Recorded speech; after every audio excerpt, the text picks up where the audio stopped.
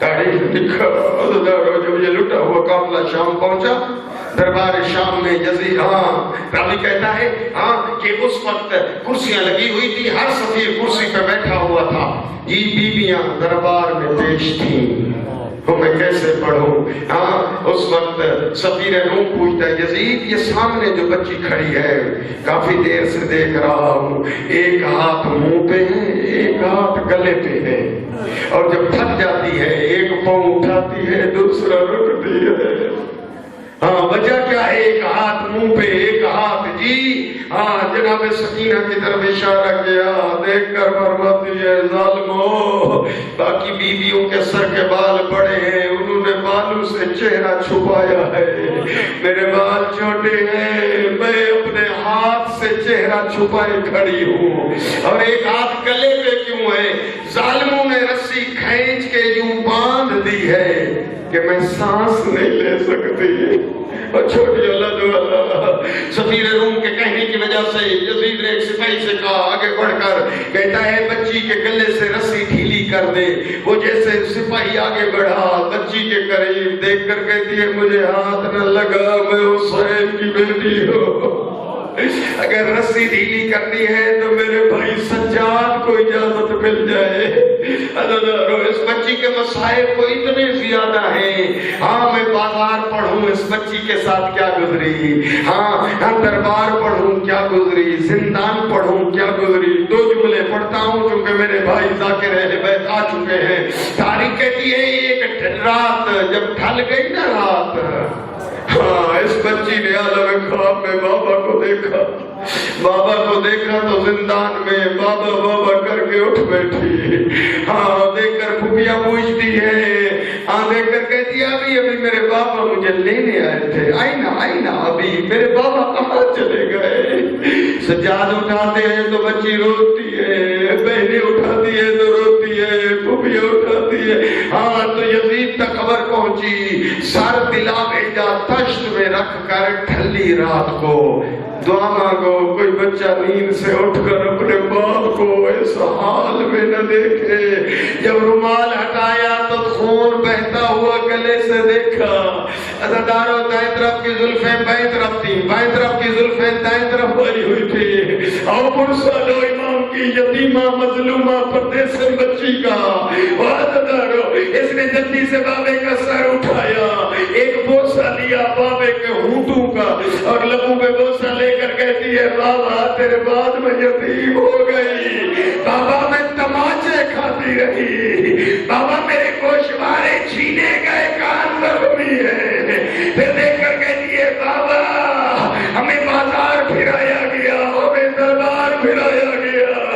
عزاداروں مسیح پڑھتے پڑھتے ایک دفعہ ہچکی بندھی اور سانس رکا، سجاد امام دوڑے آ کر بہن کے نبضوں پہ ہاتھ رکھا، اِنَّ لِلَّهِ وَإِنَّا إِلَيْهِ رَاجِعُونَ۔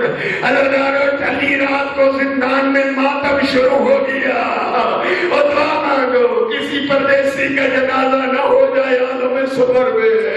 مجھے نہیں معلوم امام نے اپنی بہن کو غسل کیسے دلایا، کہاں سے کفن لا کر پہنایا، ایک روایت پڑھ دیتا ہوں شاید آپ کو بات سمجھ میں آ جائے۔ عزاداروں تاریخ نے لکھا کہ امام سجاد اور جب جنازہ تیار کر کے بہن کا حوالے کیا ہے، امام سجاد کے ہاتھوں پہ رکھا، کڑیوں والے ہاتھوں پہ بہن کا جنازہ لے کر چلے ہیں غریبوں کے قبرستان۔ عزاداروں ایک قبر تیار ملی، قبر میں اتارنا چاہتے ہیں، کوئی ایک لینے والا ہو کوئی ایک دینے والا ہو۔ عزاداروں قبر سے دو ہاتھ بہر برآمد ہوئے، سجاد میری بیٹی کا جنازہ مجھے دے دے، میں اس کا بابا لینے آیا ہوں، تماچے کھاتی رہی ہے۔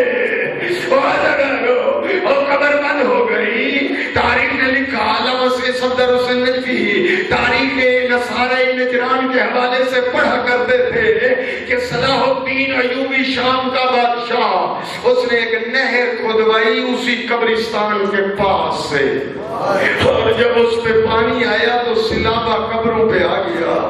قبرستان کا مجاور تھا سید ہاشم، اس کی 3 بیٹیاں تھیں. یہ کے بعد دیگرے ان بچیوں کے خواب میں یہ معصومہ آئی. اپنے بابا سے کہہ دو میری قبر میں پانی آ رہا ہے. سید ہاشم سے کہہ دو میں پیاسے باپ کی پیاسی بیٹی ہو, میری قبر یہاں سے منتقل کر دے رات کے ٹائم. وہ سیدزادیاں بچیاں سید ہاشم کی روتی رہی پر خواب اپنے بابا کو نہ سنایا. جب تیسری شب آئی آ کر کہا مجھے یتیم سمجھ کر پرواہ نہیں کی, اور میں پردیس سے نہ ہوں اس لیے اپنے بابے کو تم نہیں کہہ رہی. میری قبر کے اندر پانی آ گیا ہے. ادگارو یہ بچیاں اٹھ بیٹھی روتے ہوئے اپنے بابا کے پاس گئی, خواب سنایا. سید ہاشم اٹھے اور بھی سیدزادیوں کو ساتھ کیا. آ کر ڈھلی رات کو معصوموں کی قبر کھولی. سید ہاشم نے جیسے قبر کھولی عددارو کیا دیکھا, پانی قبر کے اندر آ رہا تھا. ہاں یہ رک گیا.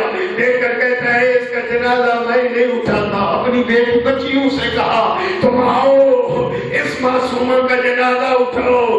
عددارو سید ہاشم کی پہلی بیٹی آگے بڑھی, جیسے جنازے کو اٹھایا رو کر کہتی ہے بابا یہ تو میلے قمیض میں دفن ہے بچی.